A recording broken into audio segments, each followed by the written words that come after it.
여러분들이 오늘 본문의 말씀을 보면은 어떻게 동의가 되십니까?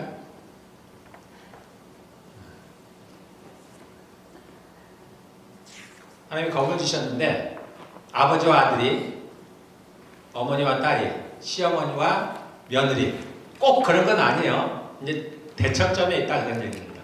비유로 말씀하신 건데 서로 불화하게 하려다, 싸우려 하려고 검을 주시러 왔다는 겁니다. 원수가, 우리는 마귀인 줄 알았더니 우리의 원수가 집안 식구랍니다. 대부분 동의가 되죠. 삶을, 인생을 살다 보면 동의가 됩니다.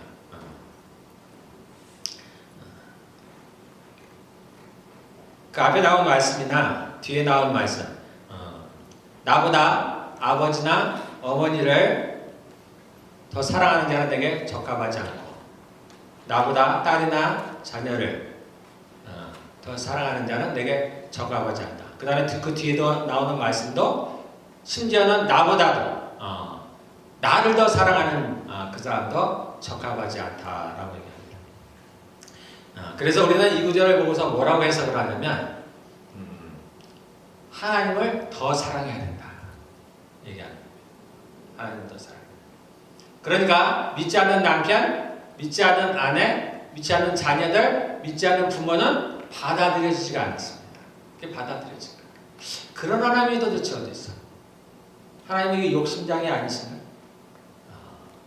아주 독재적이고 이기적인 분이 아니신가? 나를 낳은 부모보다도 어떻게 더 사랑하라고 하실까? 그렇게 하지 않은 사람은 그 하나님께 적합하지 않다.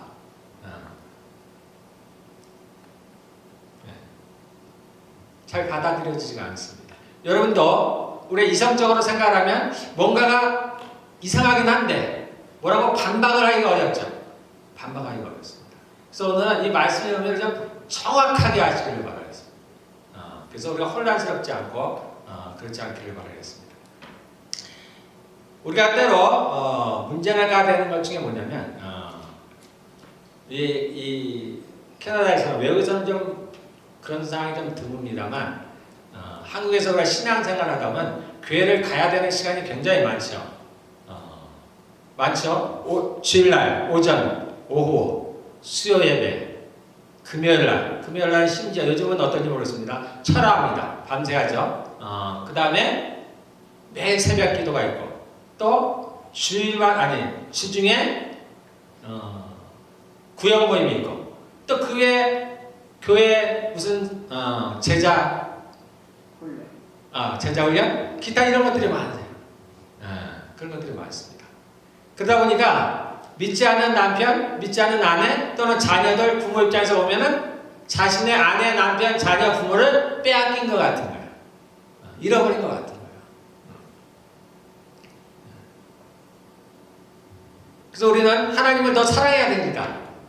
그래서 당연한 것처럼 입니다. 당연한 것처럼. 그래서 일견 맞는 이야기 같은데 하나님을 더 사랑하신다는데 맞는 것 같기는 한데 왠지 뭔가 좀 이상하다.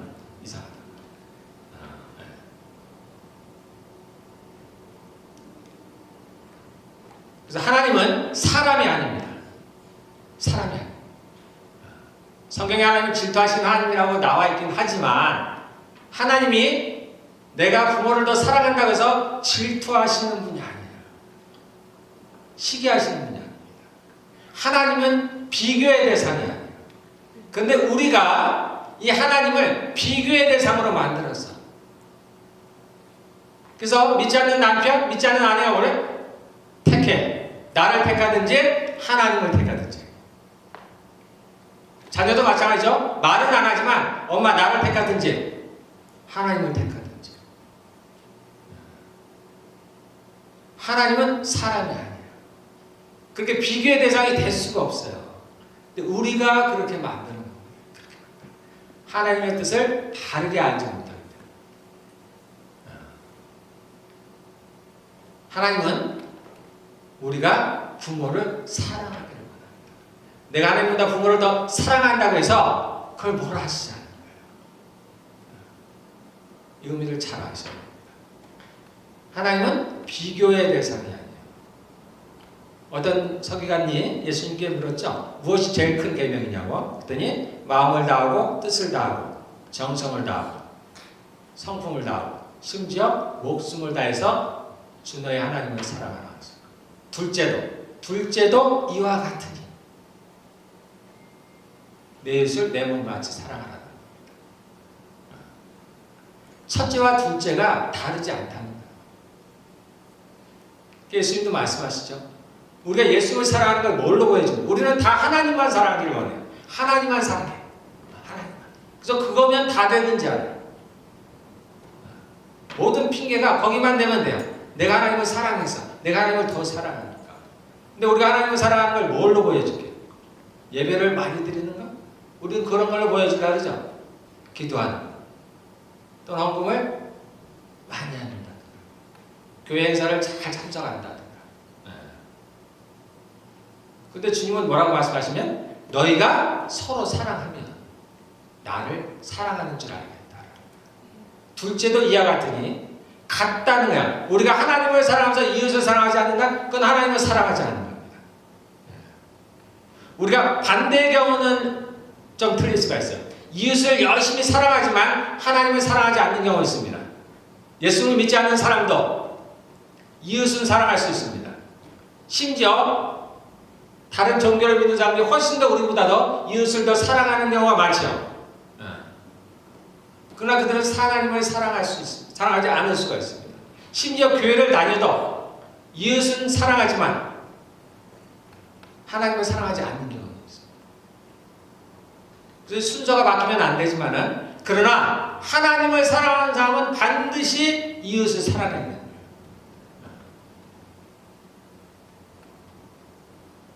이건 같은 거예요. 그래서 우리가 하나님을 내 남편과 아내와 자녀들과 부모의 비교 대상으로 만들어 놓으면 안 돼요. 그건 내가 뭔가를 잘못하고 있다는 거예요. 그래서 우리는 부모를 사랑해야 됩니다. 자녀를 사랑해야 됩니다. 지금은 그 얘기를 하는 게 아니에요. 주님은 이걸 통해서 하시고자 하는 말씀이었습니다. 자, 우리가 지난 시간에 지지난주에 예배에 대해서 얘기를 했습니다. 예배 시간에 무슨 일이 일어나는가? 우리는 이 땅에 하나님께서 자녀로 부르셨지만 또는 예수 그리스도의 신부로 부르셨지만 우리가 이 땅에서만큼은 하나님의 군사로 부르심을 받았다고 했습니다. 그래서 그것에 대한 본 샘플로 이스라엘 백성들이 애굽에서 나올 때 그들이 하나님부터 율법을 받아서 비로소 하나님의 백성이 되었을 때 그들을 어떻게 나누셨다고요? 군대 조직으로 나누셨다고 했습니다. 그래서 그들을 군대로 부르셨어요. 그래서 가나안 전쟁을 하러 출전하는 거예요. 우리도 그와 같습니다. 우리가 보통 애굽에서 나온 걸 사단으로부터 우리가 구원받은 해방되는 것을 얘기한다고 했죠. 우리가 예수님을 이제 믿고 마귀로부터 구원을 받았으면 이제 해방이 되었으면 우리가 하나님의 군사가 되었다는 얘기예요. 군사. 내가 알든지 모르든지 관계 없습니다. 이스라엘의 모든 장정들은 20세가 넘어가면 군대에 자동으로 편입이 돼요. 자신이 싸울 의사가 있든 없든 관계가 없습니다. 자동이에요, 자동. 우리도 마찬가지입니다. 우리도 이제 예수를 믿고 하나님의 자녀가 되었다는 얘기는 이 원수와 원수가 된 거예요. 그래서 우리는 자동으로 군사가 된 거예요, 군사. 그 군사가 됐다는 얘기는 이 땅에서 싸운다는 겁니다. 그래서 우리는 영적인 싸움을 싸워요. 여러분들이 알든지 모르든지 의식하든지 아든지 여러분들이 그 싸움을 잘하든지 못하든지 늘 싸우고 있습니다. 그래서 우리가 지난 시간에 이 첫 번째로 이 예배를 드리는 동안에 그러한 영적인 싸움이 벌어지고 있다고 했습니다. 영적인 싸움은 우리와 하나님과 한 팀이 돼서 싸운다고 했어요. 그래서 특별히 이 예배는 누구라 했어요? 싸우는 분이 주님이시다 그랬습니다. 예배 시간 동안에 싸움의 주체는 누구냐? 예수님이라 했어요. 하나님이십니다. 성령님이세요. 그래서 우리가 이 땅에서 예배는 우리는 예배를 드린다고 하지만 실상은 우리가 예배를 통해서 받는 거예요. 이 땅에서 예배는 그렇습니다. 우리가 온전히 하나님께 찬양을 못 드려요. 우리의 사랑을 하는 것들이 다 못합니다. 이 땅에서는 못해요. 우리가 그렇게 못합니다. 그래서 예배는 하나님께서 이 예배라는 것을 통해서, 교회라는 것을 통해서 하나님께서 우리에게 주시는 거예요. 뭘 주시냐면 이 땅에서 우리가 마귀와 싸우도록 우리에게 힘과 능력과 필요한 무기들을 주시는 겁니다. 그래서 예배 드릴 때 우리가 뭘 하러 오냐면 받으러 온 거예요. 받으러 오는 거. 우리는 우리식으로 예배를 드리러 오는 거지만, 그래서 하나님께 우리가 찬양을 드리고 헌금을 드리고 뭐 여러 가지 마음을 드린다고 하지만 실상은 받는 거예요. 주님께서 이 교회를 통해서, 예배를 통해서 우리에게 주시는 거예요. 그래서 우리가 뭐라고 하냐면 그것을 은혜를 받았다 얘기를 합니다. 은혜를 받았다. 제가 첫 번째로 이제 은혜에 대해서 얘기를 하는데, 우리가 이제 은혜에 대해서 여러분들 바르게 하시길 바랍니다. 은혜라고 하면은 보통 우리가 뭐라고 생각하냐면 감동이 됐다. 세상적인 말로, 또는 누구나의 감동이 됐다. 그 말씀에 또는 어떤 얘기에 감동이 됐다 할 때 은혜 받았다고 얘기합니다. 또는 공감이 된다. 내가 뭔가를 배웠다. 그래서 주로 뭐가 주체가 되냐면 내 느낌을 말하는, 내 느낌. 그래서 우리가 그것을 그냥 은혜 받았다라고 얘기를 하는 겁니다. 주님은 우리에게 뭘 주시냐면 은혜를 주시는 거예요. 맞습니다. 이 예배를 통해서 하나님께 은혜를 주시는 거예요. 근데 이것은 나의 느낌과는 하등의 관계가 없습니다. 우리는 보통 내가 공감이 될 때, 감동이 될 때, 뭔가가 감명을 받았을 때, 와, 은혜 받았다, 기쁨이 쏟았을 때, 마음의 움직임이 있을 때 내가 은혜를 받았다고 얘기하는데, 이것은 하나님이 주시는 은혜하고는 관계가 없어요. 여러분들. 전혀 관계가 없습니다. 전혀 관계가 없어요. 우리의 느낌과는 전혀 관계가 없어요. 하나님은 우리에게 뭘 주시냐면은 말씀을 주신 거예요. 말씀은 성령을 말합니다. 그래서 우리가 은혜를 받아요. 근데 우리가 받는 은혜는, 하나님께서 우리에게 주시는 은혜는 하나님의 말씀이고 그것은 성령입니다. 그래서 우리가 교회에서 와서 예배를 동안에 무엇을 받으러 오느냐, 하나님은 이 시간에 우리에게 무엇을 주시기를 원하시느냐, 성령님을 주시기를 원하십니다. 그게 은혜라는 거예요. 그게 은혜. 하나님으로부터 은혜. 세상은 알 수가 없는, 받을 수도 없는 그 은혜를 받는 거예요. 그래서 이것은 전적으로 주시는 분이에요. 주시는 거예요. 그래서 우리가 비유를 할 때 첫 번째로 가장 중요한 비유가 뭐예요? 씨 뿌리는 비유죠. 그래서 말씀을 뿌린 자가 씨를 뿌려요. 씨라는 건 하나님의 말씀이죠. 우리가 예배를 통해서 하나님께서 말씀을 뿌리십니다. 말씀을 전해요. 그래서 씨 뿌리는 비유예요. 그런데 거기서 중요한 게 뭐냐면 밭이죠. 씨는 뿌려줍니다. 이렇게 설교를 통해서 씨는 뿌려져요. 그런데 그거와 더불어서 중요한 게 뭐냐면 밭이 중요해요. 밭이. 그래서 그 밭이 어떠냐에 따라서 그 열매가, 씨앗을 빼앗기도 하고, 잠깐 뿌리를 내렸다가 말라 비틀어지기도 하고, 잘 못 자라기도 하고, 또 어떤 때는 잘 자라서 30배, 60배, 100배의 결실을 많이.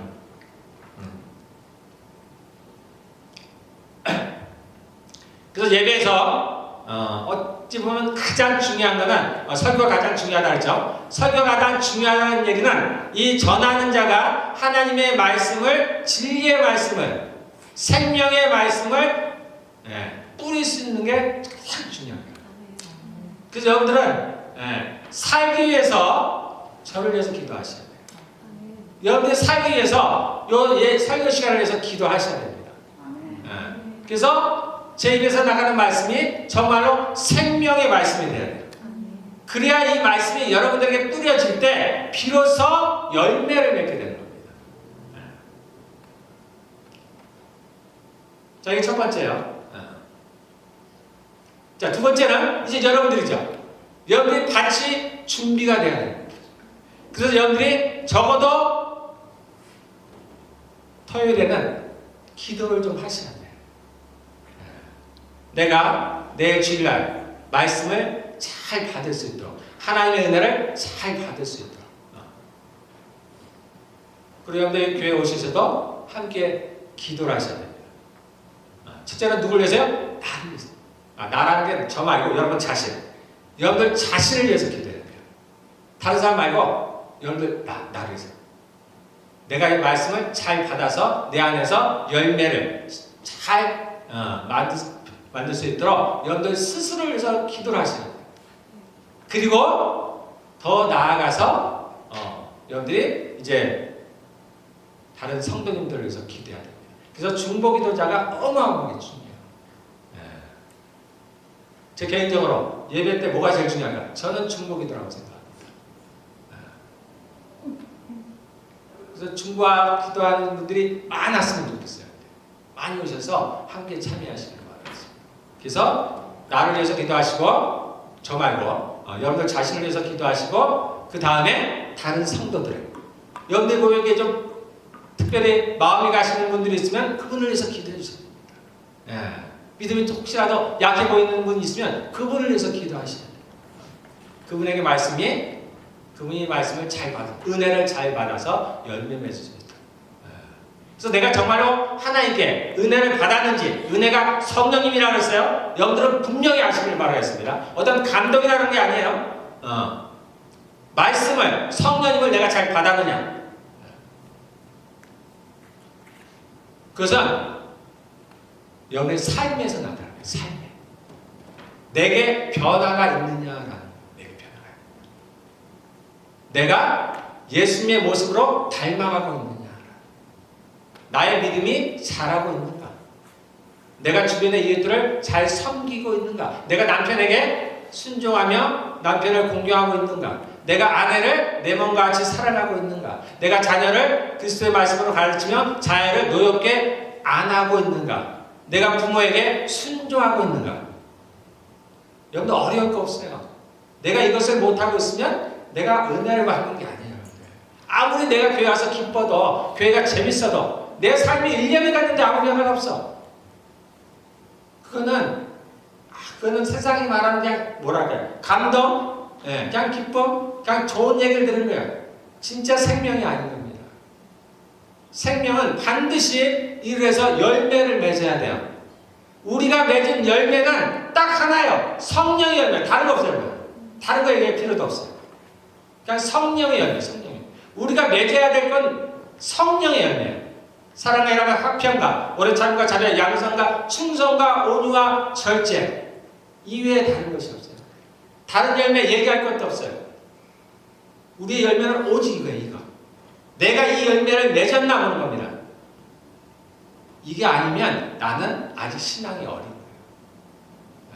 내가 아무리 교회를 열심히 해도 나의 직함이 무엇이냐 관계가 없습니다. 내가 11절 얼마나 잘하느냐, 내가 기도를 얼마나 오래 하느냐, 내가 방언을 하느냐 아무 관계가 없습니다. 내게 이 열매가 있는가라는 거예요. 성령님께서 오셔서 우리 안에서 행하시는 일이 바로 이거예요. 성령의 열매에서 성령님이 우리 안에서 이 열매를 맺기를 원하시는 거예요.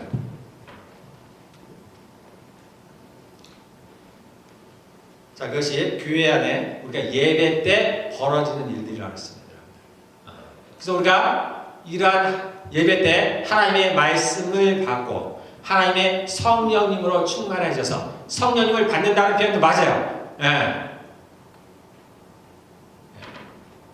우리가 세상은 이해하지 못하겠죠. 어떤 분들 이해하지 못합니다. 성령님은 성령님이시지. 성령님이 누구한테 조금 많이 그럴 수 있나? 그럴 수 있습니다. 성령님은 우리가 이해할 수 없는 분이에요. 그래서 어떤 분에게는 성령님이 조금, 어떤 분에게는 성령님이 많이. 그래서 마치 기름을 붓듯이 그래서 조금 부어지기도 하고 많이 부어지기도 하는 겁니다. 성령님은 그러한 분이세요. 그래서 성령님으로 충만하다는 건 성령님이 내 안에 많다는 거야. 이해할 수 없어도 그래요. 성령님은 그러한 것입니다. 그래서 여러분들이 성령님으로 가득가득 채워야 돼요. 많이 채워야 돼요. 많이.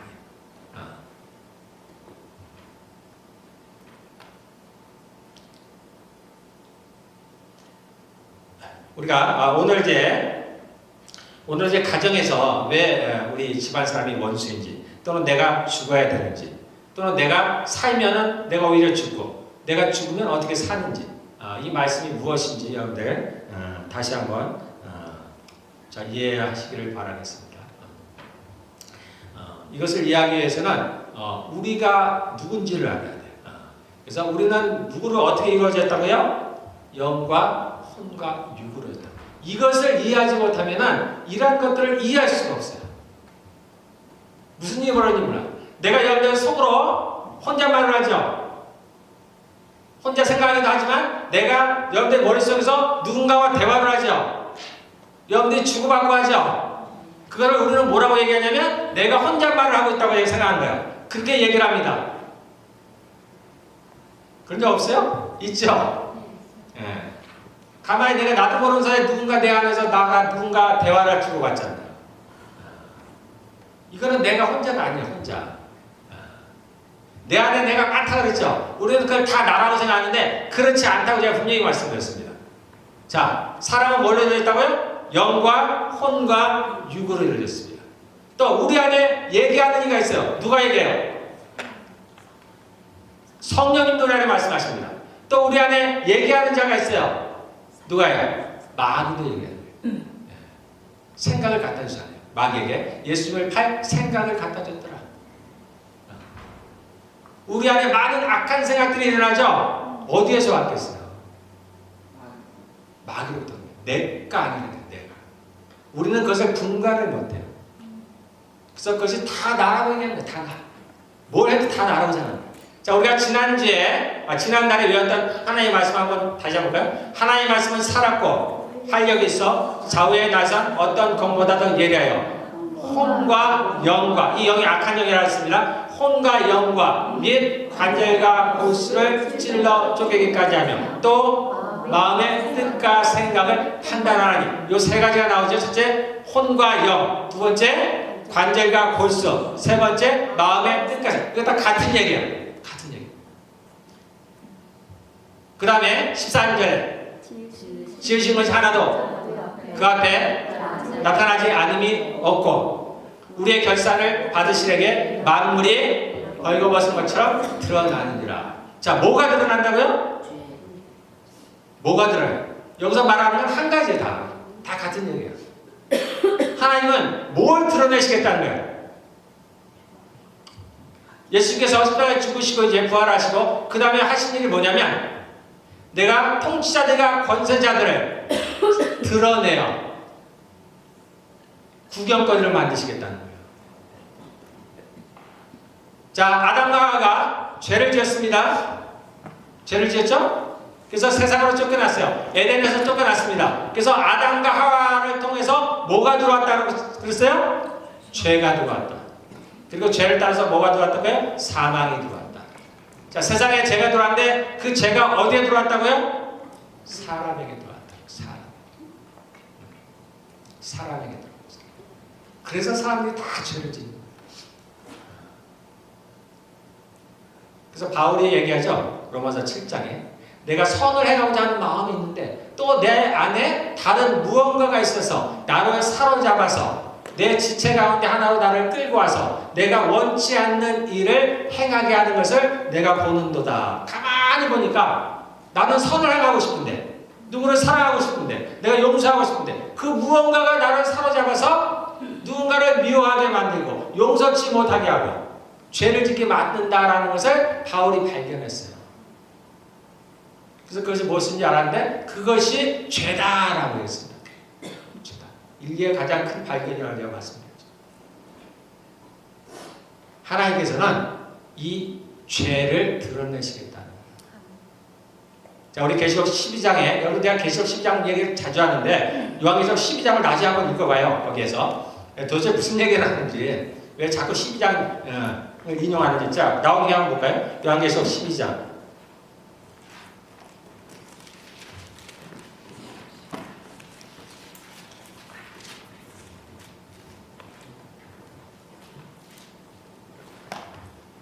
자 10장 7절 자 요한계시록 10장 7절 그때 하늘에서 요한계시록 10장 7절 자, 요한계시록 12장 7절. 그때 하늘에서 전쟁이 일어났습니다.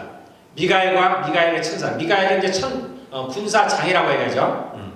미가엘과 미가엘의 천사들은 용과 맞서서 싸웠습니다. 용과 용의 부하들이 이에 맞서서 싸웠지만 당해내지 못하였으므로 하늘에서는 더 이상 그들이 발붙일 자리가 없었습니다. 그래서 그 큰 용, 곧 그 옛뱀은, 옛뱀이라고 하는 것은 이 하와에게 나타났던 뱀이라는 얘기예요.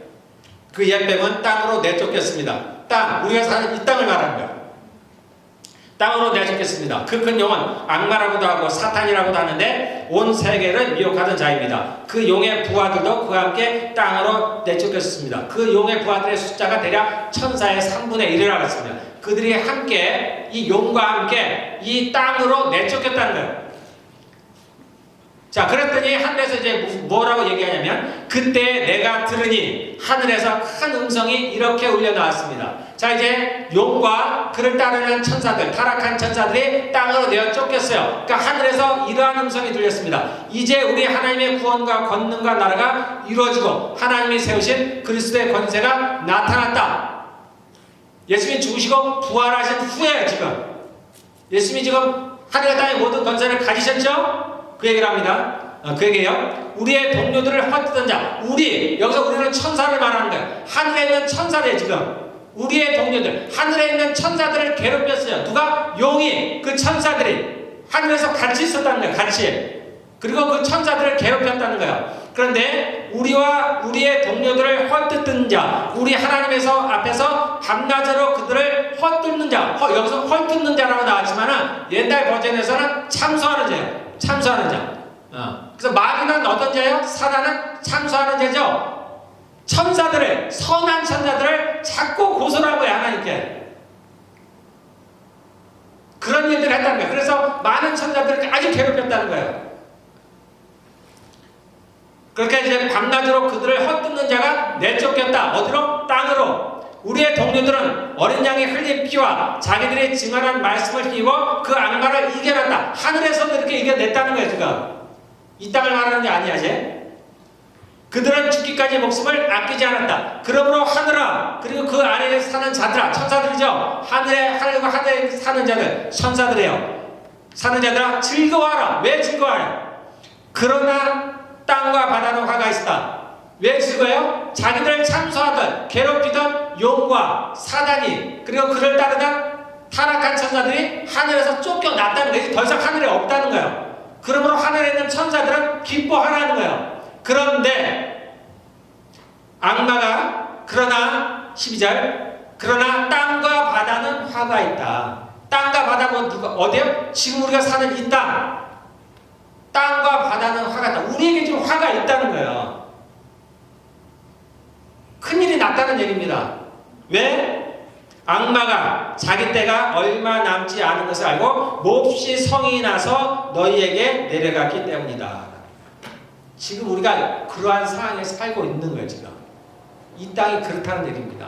하늘에 있던 사단과 그를 따르는 타락한 천사들이 전쟁에서 져서, 미가엘에게 져서 이 땅으로 쫓겨 내려왔어요.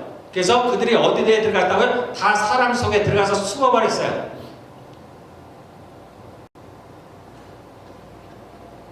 하나님께서 하늘에서 전쟁을 일으키셨죠.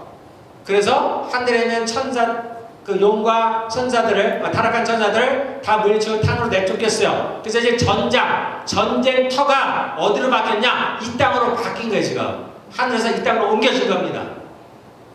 그래서 하나님께서 이 땅에 성령님께 뭐하러 오셨어요? 전쟁을 하러 오셨어요, 전쟁. 저 하늘에서는 누가 싸웠다고요? 미가엘과 천사들이. 이 땅에서는 누가 싸운다고요? 성령님께서 싸우신 거예요. 그래서 성령님께서 오신 거예요. 그래서 이 죄들이, 이 마귀들이 누가 어디에 숨었다고? 사람 안에. 그러니까 성령님이 어디에 오셨어요? 우리 안에 들어오신 거예요. 전쟁을 하러 오셨어요. 근데 이들이 우리 안에 숨었죠? 숨은, 사람 속에 숨은 그러한 적군이죠, 말하는 적군. 적군을 들쳐서 드러내는 거예요. 찾아내는 거예요. 왜냐면 죽이려고. 지금 이 땅에서 벌어지는 일들이에요. 우리 안에서 벌어지는 일들. 이 전쟁이 지금 벌어지고 있는 거예요. 그래서 원수가 자기 집안 식구라는 얘기는 자기 집안 식구만 원수라는 얘기가 아니에요. 모든 사람이 다 원수가 되었어 지금은. 왜냐면 그 마귀들이 각 사람 안에 다 들어가 있으니까. 그 마귀가 뒤에서 숨어서 그 앞에 있는 사람을 앞에 내어서 어떻게 해요? 사람들끼리 서로 싸우게 만드는 거예요. 싸우게. 그래서 시기하고 질투하고 자기만을 위해서 살아가도록 하는 겁니다. 그러니까 모든 사람이 원수가 된 거예요. 모든 사람이. 여러분이 가깝다는 사람도 조금만 뭔가 문제가 생기면 어떻게 해요? 나를 죽이듯이 하죠. 이게 이상한 게 아니에요. 그 안에 원수가 숨어 있는 거예요. 모든 사람 안에. 그래서 모든 사람이 다 서로가 원수가 되었어. 근데 왜 특별히 자기 집안? 매일 가까이 하니까. 매일 보니까. 우리가 다른 사람들은 나하고 원수지만은 안 보면 그만이잖아요. 나하고 뭔가 싸울 일이 있어요? 내가 안 보면 되죠. 피해서 살아나면 돼. 내가 한국에서 원수졌어요? 캐나다로 오면 되죠. 원수가 아니라는 얘기가 아니에요. 그러나 가족은 늘 함께 있는 거예요. 벗어날 수가 없어요. 그래서 내 가족이 원수라, 가족만 원수라는 얘기가 아니에요. 아버지와 아들만 싸운다는 얘기가 아닙니다. 아버지가 아들과도 싸우고 엄마하고도 싸우고 딸하고도 싸우고 다 싸우는 거다 싸우고 서로가 다 원수가 됐다는 거예요. 왜냐면 마귀가 모든 사람 안에 들어간다. 그래서 심지어는 어떻게 해요? 내 안에 들어왔기 때문에 내가 나의 원수, 내가 나의 원수. 내가 나의 원수라니까 여러분들이 분간이 잘 안 되는 거예요. 내가 십자가에 우리를 옛사람을 십자가에 못 박으라 그러니까 도대체 누구를 십자가에 못 박아야 되는지 모르겠는 거예요. 자기를 부인하라니까 도대체 나를 부인하면 어쩌라는 거예요. 나를 부인하면 어떻게 되는 거예요. 그러니까 우리가 이런 얘기를 많이 듣지만 명확하게 모르는 거예요. 도대체 나를 어떻게 부인해? 그럼 죽으라는 얘기가? 어떻게 죽어? 내가 죽으면 없어지는데. 그래서 우리가 이것을 정확히 이해하려면 사람이 뭘로서 됐다고요? 영과 혼과 육이다. 에베소 2장 1절에 너희의 허물과 죄로 죽었던 너희를. 이때 죽었던 게 뭐라고 그랬어요? 영이 죽은 거예요. 아담은 원래 하나님께서 영과 혼과 육으로 태어났죠. 아담과 하와가. 그래서 하나님을 뭐라고 불러요? 하나님은 영이시라고 해요. 하나님은 영이에요. 성령님만 영이 아니고 하나님도 영, 예수님도 영이에요. 다 영이세요. 하나님은 영이세요. 그분은 하나예요. 한 분이에요. 영이시라. 그럼 아담도 뭐예요? 아담도 영이에요. 아담도. 그렇게 지음을 받았어요. 천사들만 영이 아니고 이 악한 원들, 마귀들도 영입니다. 그들만 영이 아니고 아담도 영이에요. 아담도요. 우리는 다 영이에요. 영적인 사람들이에요. 영적인 존재로 지음을 받았어요. 왜냐하면 하나님이 영이십니다. 우리를 하나님의 형상대로 만들었어요. 그래서 우리도 영이에요. 그런데 아담이 범죄함으로 그 우리 사람의 영혼 중에서 그러면 그 대표가 뭐냐? 영이 대표예요. 영이 대표예요. 그래서 아담이 범죄함으로 뭐가 죽었어요? 영이 죽어버려요. 대표되는 영이 죽어버려요. 그러면 그 뒤에는 뭐가 됐어요? 이제 아담이 혼이 되어버렸어요. 그래서 이 세상 사람들은 다 뭐예요? 혼이에요. 혼. 영이 죽었어요. 자, 영이 죽었다는 얘기는 기능을 상실하는 것이라 했어요.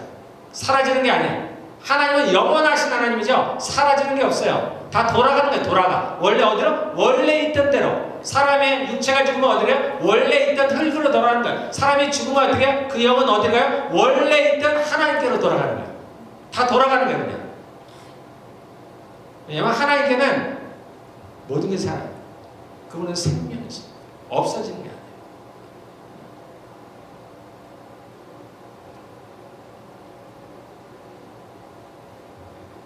그래서 너희의 허물과 죄로 죽었던 에베소 2장 1절에 나온 허물과 죄로 죽은 건 뭐냐면 영이 죽은 거예요. 그러니까 혼과 육은 그대로 살아있죠. 그러니까 지금 살아있어요.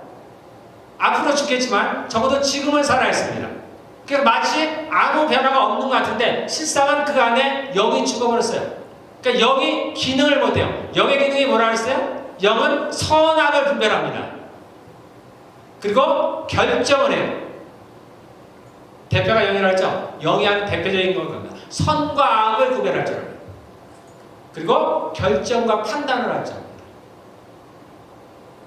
영이 그래요. 영이 그 일을 합니다. 그런데 영이 죽었으니까 어떻게 해요? 세상 사람들은 어디로 갈지를 모르는 거예요.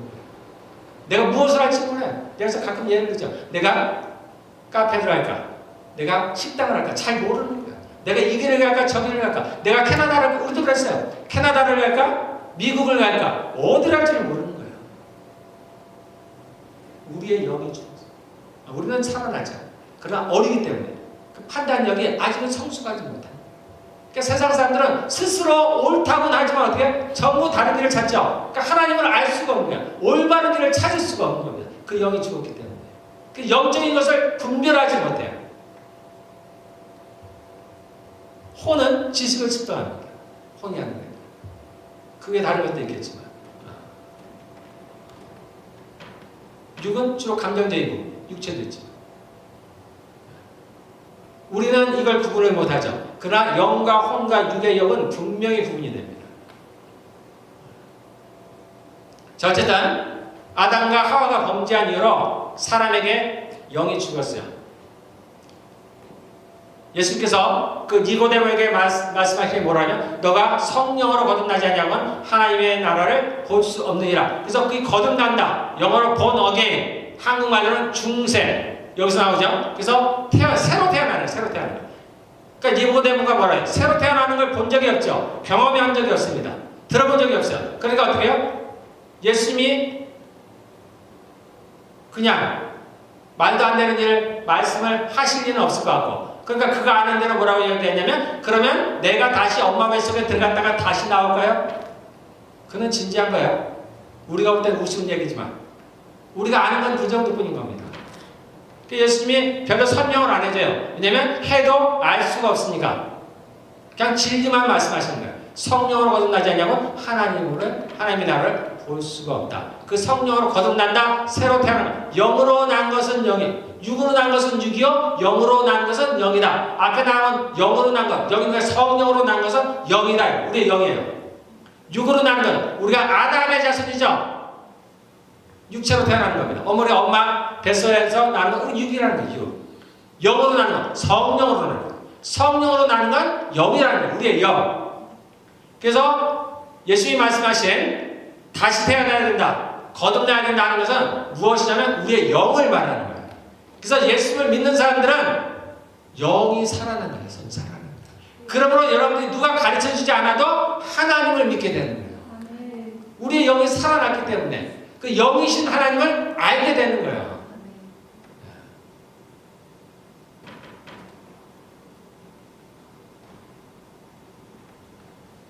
자, 그래서 우리는 이제는 영이 새로 태어났습니다. 그래서 여러분들은 다 영이 살아있어요. 그래서 세상 사람들보다는 여러분들은 분별을 할 수가 있습니다. 그리고 좋은 결정을 할 수가 있어요. 그리고 우리가 성숙할수록 올바른 결정을 하는 겁니다. 올바른 판단을 해요. 왜 선악과를 따먹는 게 왜 잘못됐느냐? 왜 그것이 문제를 일으켰느냐? 아담이 그만큼 성숙하지 못한 상태에서 선악과를 먹었기 때문에. 마치 어린아이에게 칼을 쥐어준 것 같은 거예요. 자, 이 부분은 제가 나중에 얘기를 하겠습니다. 자, 어쨌든 우리가 거듭났어요. 우리의 영이 태어났습니다. 그래서 우리는 이제는 영과 혼과 육이 있는 거예요. 자, 육은 우리가 아는 대로 이제 알고, 우리 안에 뭐가 있냐면 영과 혼이 있는 거예요. 영과 혼이 있어요. 그래서 여러분이 하는 말 중에는 어떤 것은 영으로부터 나오는 말이 있고 어떤 건 혼으로부터 나오는 말이 있고, 우리가 구분을 못해요. 지금은 구분을 못해요. 우리가 우리의 영이 어리기도 하거니와 그 큰 이유 중에 하나는 뭐냐면 우리가 육체를 갖고 있기 때문에. 가장 타락한 건 육체이지. 그래서 육체는 죽는 거예요. 죽어. 육체는 구원이 없어요. 육체는 죽는 겁니다. 흙으로 다시 들어가야 돼. 이 육체를 다시 살리진 않아요. 하나님께서. 혼은 구원을 합니다. 혼은 구원을 해요. 그러니까 가장 타락한 게 뭐냐? 우리의 육체요. 그래서 우리는 육체의 소욕을 이길 수가 없어요. 여러분들 배고프면 아무것도 못합니다. 옆에 사람이 죽어나가도 어떻게 해요? 화장실을 가야 된다니까요. 견디지 못해요. 우리가. 소변을 오는 거 어떻게 해요? 견디지 못해요. 육체를 이길 수가 없습니다. 이길 수가 없어요.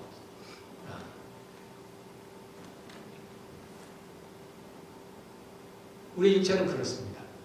그래서 우리가 육체를 입고 있는 한 우리가 그러한 다른 모습들이 나타나지가 않아요. 그래서 우리가 이제 천국에 가면 이 육체가 살아야죠. 그때 비로소 우리의 모습이 온전하게 나타납니다. 그래서 이 땅은 우리가 육체를 갖고 있는 한, 그래서 바울이 얘기하죠. 오라 나는 곰과 누가 이 사망의 몸에서 누가 나를 건져. 그래서 바울이 얘기를 나의 소망은 내가 육체를 벗어버리고 새로운 육체를 얻는 것이 그의 소망이었죠. 마찬가지로 우리의 소망이에요. 우리가 육체를 갖고 있는 한 우리는 매가지 죄를 져. 이길 수가 없어. 이 육체를 이길 수가 없어. 이 육체의 욕망을 이길 수가 없습니다. 육체의 정욕을 이길 수가 없어. 어쨌든 그래요. 그래서 우리 안에 이 육체 안에 혼과 육이 있습니다. 그래서 성경에 뭐라고 말씀하냐면 너희의 영으로 육신을 쳐서 복종시키고. 그래서 육신이라는 표현이 뭐예요? 이 영과 새로 태어난 영과 반대되는 개념으로 성경은 뭘 얘기하냐면 육이라고 해요. 육 또는 육신이라고 얘기하는 겁니다. 자, 그럼 육신은 정확하게 뭐냐면은 이 죄가 우리 안에 들어왔죠. 마귀가 우리 안에 들어왔죠. 그래서 마귀가 무엇을? 그 마귀가 우리 안에 왜 들어왔어? 사람들 안에 왜 들어왔어요? 그냥 들어오는 게 아닙니다. 혼을 소유하는 거예요. 혼을. 천사들은 혼이 없다 그랬죠? 영과 육분이 없어요. 그래서 사람의 혼을, 그래서 계시록 후반부에 가보면 그때 무역하는 사람들이 나와요. 거기 장사하는 사람들이 나와요. 그래서 이것도 팔고 저것도 팔고 저것도 팔고 거기에 또 모두 판다고 나와 있어요. 사람의 영혼을 파는 거예요. 그 영혼은 정확하게 얘기하면 혼을 말합니다. 혼을 사고 파는 일이 나와요. 근데 그것이 마지막 때 벌어지는 게 아니라 지금 벌어지는 거예요. 지금 그러한 혼을 사고 파는 일들이 벌어져요. 사고 파는 데서 꼭 우리가 돈을 주고 그런 얘기가 아니에요. 많은 사람이 성공을 위해서 어떻게 자기의 혼을 마귀에게 팔아버립니다. 마귀에게 맡깁니다. 이게 혼을 파는 거예요. 그러면 실제로 이루어지는 거예요. 내가 내 몸을 하나님께 드리죠? 그럼 어떻게 드려요? 내가 말로 하죠? 내 마음으로. 하나님 제가 저를 하나님께 드립니다. 하나님 받으시죠? 마찬가지예요. 마귀도 똑같은 거예요. 나를 성공시켜줘. 내 혼을 줄게. 똑같은 얘기입니다. 자기의 혼을 파는 거예요. 그것이 먼 훗날 이루어질 일이 아니고 이 땅에서 지금 벌어지고 있는 겁니다. 그래서 이 마귀는 사람들의 혼을 소유하려고 합니다. 하나님도 그 혼을 구원시키려고 하십니다. 이 싸움이 우리 안에 사람들 안에서 벌어지는 거예요.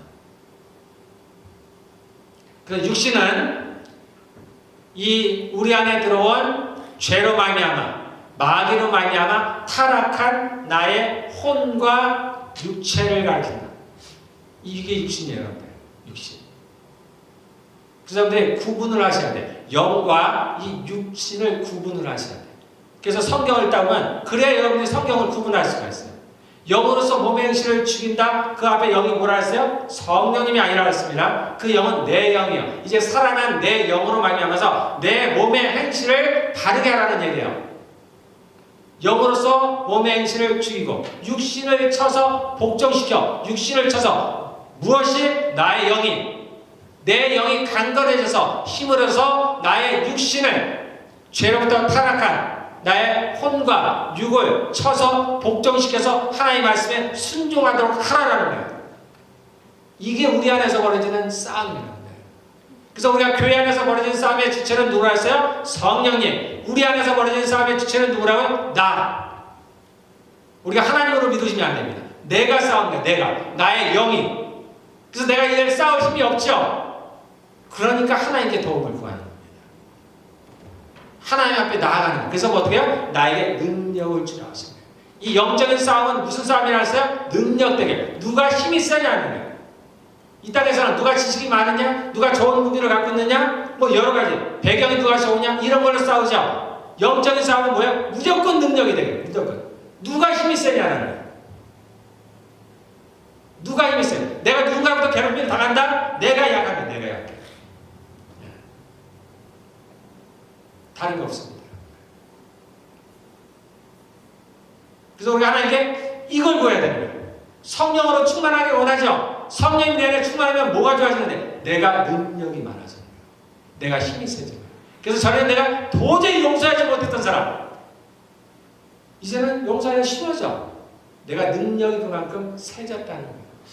전에는 나를 괴롭히던 저 말들이 전에는 그렇게 듣기 싫었는데 어느 날 보니까 별로 괜찮네. 야, 그러지 마. 그거 좋은 말 아니야. 전에는 막 싸웠는데 지금은 싸우지 않아요. 내가 강해졌다는 거예요. 근데 매일같이 강해져야 돼요. 강해졌다는 얘기는 내 영이 자란다는 거예요. 키재기. 마귀와 내가 누가 더 키가 큰가라는 거예요. 그래서 제가 얘기했죠. 부부는 하나다. 나 혼자 힘으로 안 되면 부부가 같이 싸우면 되는 거예요. 이거 그냥 하는 얘기예요. 장난 같지만 장난이 아닙니다. 실제로. 그래서 부부가 협심으로 하면은 나의 키와 내 아내 또는 내 남편의 키가 하나가 되는 거예요. 하나.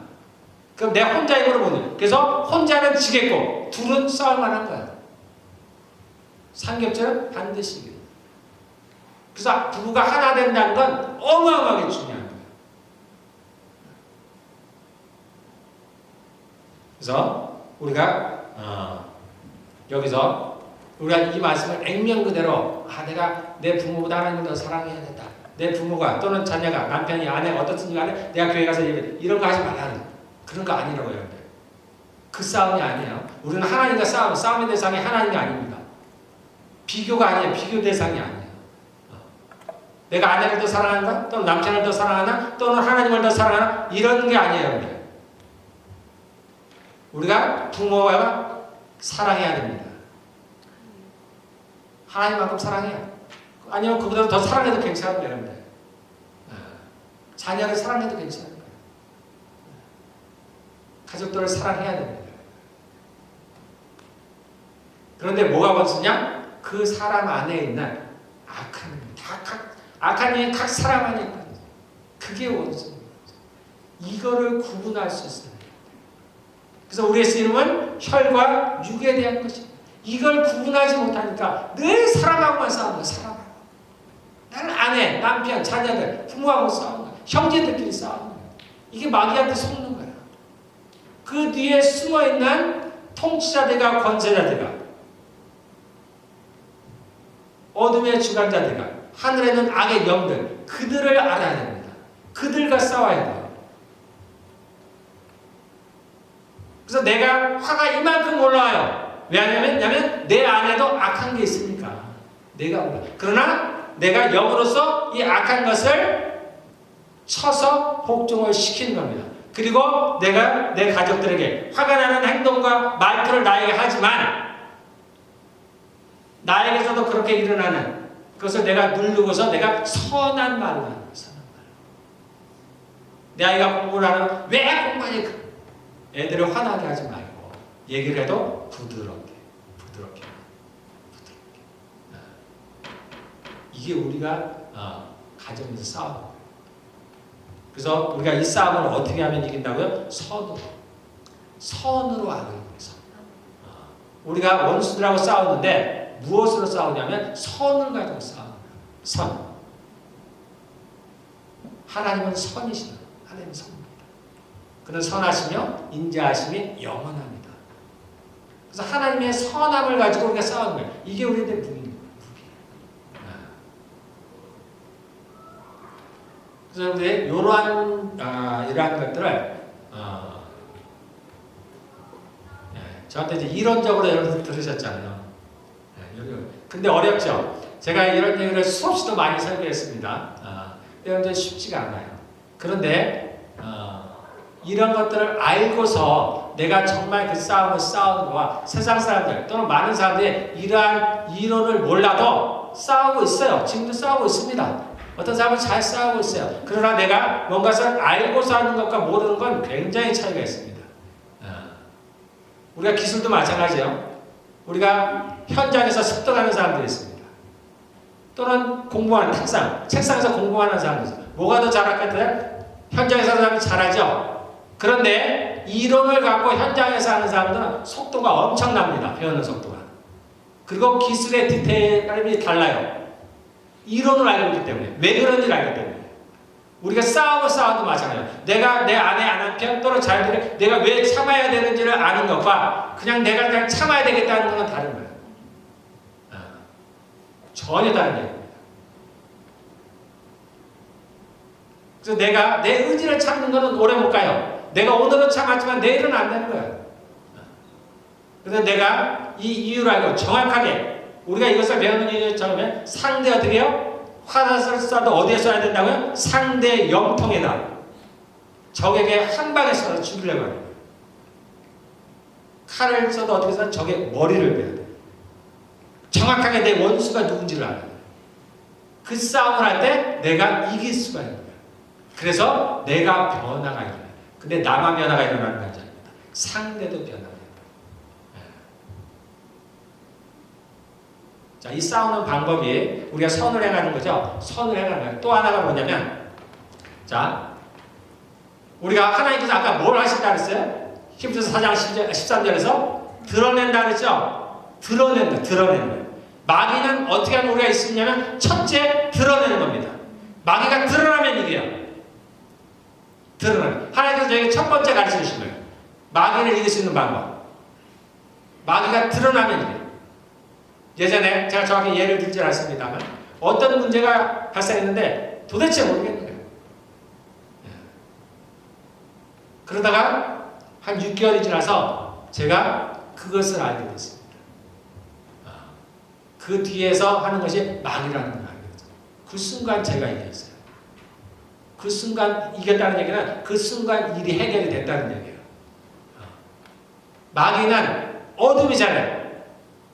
주님은 빛이십니다. 그래서 빛 가운데 드러나면 돼요.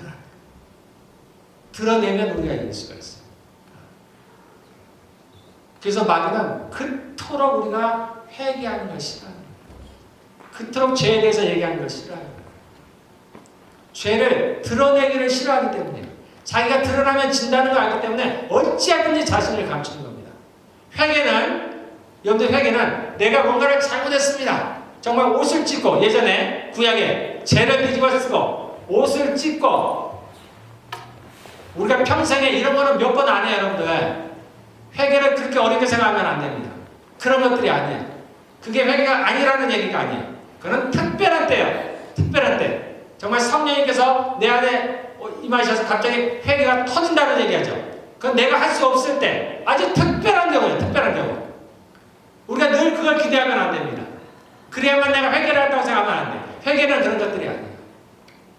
회개는 드러내는 거예요. 드러내. 하나님은 우리가 죄인인 걸 알아요. 우리가 매일같이 죄를 짓는다는 걸 압니다. 그 아시는 하나님께서 우리가 스스로 자복해서 뭔가를 너가 모르게 하라. 자기 것을 고백하라. 그런 얘기가 아니에요. 우리 안에 숨어있는 나를 죄짓게 만든 그 원수를 하나님 앞에 드러내라는 얘기예요. 그러면 하나님께서 그 원수를 죽이시겠다는 얘기예요. 전쟁이라고 그랬죠? 그렇게 우리가 마귀를 하나님 앞에 드러내면 성령님 앞에 드러내면 성령님께서 그들을 죽이시는 거예요. 그 죽은 자들은 어떻게? 무적인 겁니다. 이 땅에 싸움이 벌어져요. 그들도 몸을 갖고 있어요. 몸을 갖고 있어요. 우리와는 다른 몸이지만 몸을 갖고 있는 겁니다. 그래서 그들도 죽어요. 우리가 육체가 심장이 멎으면 죽죠. 목이 잘리면 죽듯이 그들도 죽습니다. 그래서 내 안에 있는 또는 상대방 안에 있는 우리 가족 누군가에게 있는 원수들을 드러내는 거예요. 드러낸다는 얘기 다시 말해서 무슨 얘기냐면 하나님 앞에 아뢰는 거예요. 하나님 앞에. 하나님 내가 오늘 이런 죄를 지었습니다. 그 얘기는 하나님 이 자가 나에게 이런 죄를 짓게 만들었어. 예, 이 자를 주님 앞에 드러냅니다. 라는 거예요. 그러면 주님께서 그를 처리하시는 거예요. 그리고 그 자리를 누가 차지하시느냐? 성령이 차지하시는 거예요. 성령님께서. 그러면 이제 전에 마귀가 나한테 있을 때 그의 성품이 내 안에서 나타나죠. 그래서 폭력적이고 음란하고 나를 시기하고 질투하고 미워하는 것들. 근데 그런 것들이 사라지고 이제 성령님께서 그 자리를 차지하시는 것 같은 성령님의 성품이 그리스도의 성품이 내게 나타. 이게 우리가 변화가 된다는 얘기예요. 이게 변화예요. 내가 의지로 나의 뭔가를 바꾸는 그런 것들이 아니에요. 우리가 잘 모르기 때문에 우리가 이런 식으로 얘기를 해도 되겠죠. 그러나 정확한 거는 이렇다는 겁니다. 그렇게 악한 영이 내 안에서 떠나가고 이제 그 자리를 하나님의 성령께서 차지하셨을 때 성령의 열매가 내게 나타나는 거예요. 그때 내가 변화가 일어나는 거예요.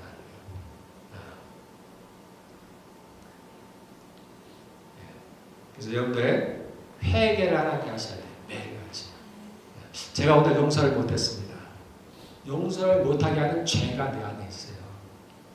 그를 하나님께 아는 거예요. 하나님, 내가 용서를 못했어요.